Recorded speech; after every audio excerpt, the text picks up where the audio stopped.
What seemed impossible decades ago is now true when they make landfall. Big hurricanes aren't killing many people. Only truly exceptional storms, or more likely exceptionally poor preparedness, spawn large numbers of fatalities in the United States when one comes ashore. The big death tolls are now from flooding, often days later.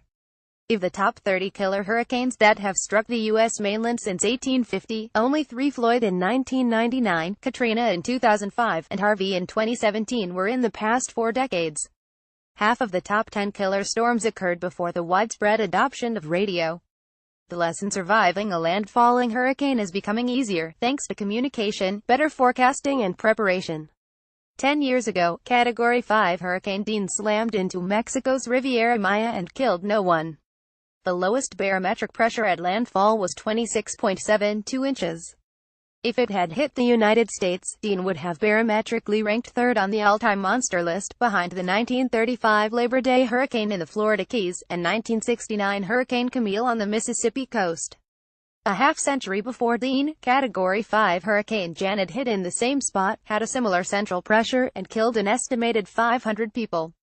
So what changed? Preparation was the key. Dean was a well-behaved and well-forecast storm, and the Mexican government embarked upon a massive evacuation of vulnerable cities, towns and 80,000 tourists.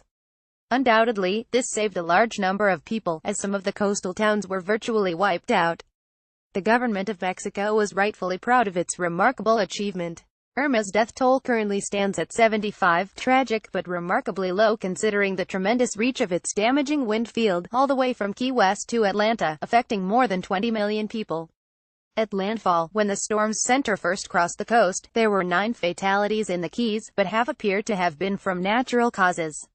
Apparently, there were only 2 deaths when Category 4 Harvey slammed into Rockport and Corpus Christi, Texas. Subsequent inland flooding, associated with about 80 fatalities, could just as easily have occurred with a mere tropical storm. For example, in 1979, Tropical Storm Claudette wrenched Alvin, Texas, also near Houston, with 43 inches of rain in 24 hours, still the national daily rainfall record. Which goes to show that prediction makes all the difference. Even with adequate communication, a bad forecast is deadly. An abominable one resulted in about 700 fatalities United States and Canada in the 1938 Great New England Hurricane. The 1935 Labor Day hurricane pretty much came out of nowhere, and more than 400 people died in the Florida Keys. A bad forecast and bad communication is the worst-case scenario. In 1900 in Galveston, Texas, an estimated 8,000 to 12,000 people perished in a Category 4 storm not dissimilar to Harvey at landfall.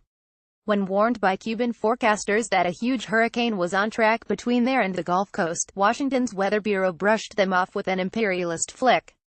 By the time the Galveston Forecast Office issued a hurricane warning, the island was already overwashed.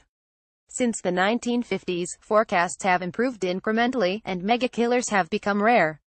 Hurricane Audrey in 1957, a top 30 killer, unexpectedly pummeled Lake Charles, Louisiana, and led to an increased research effort that greatly improved forecasts. Since then, the distance between where a hurricane is forecast to be and where it winds up has been reduced to about 200 miles for 4 and 5 days in advance. Official 3-day forecasts didn't even become operational until 1964, and 5-day forecasts began in 2001. The combination of improved forecasts and mass communication has been enhanced by the internet and 24-hour news and weather channels that clamor for your attention by maximizing plausible threats.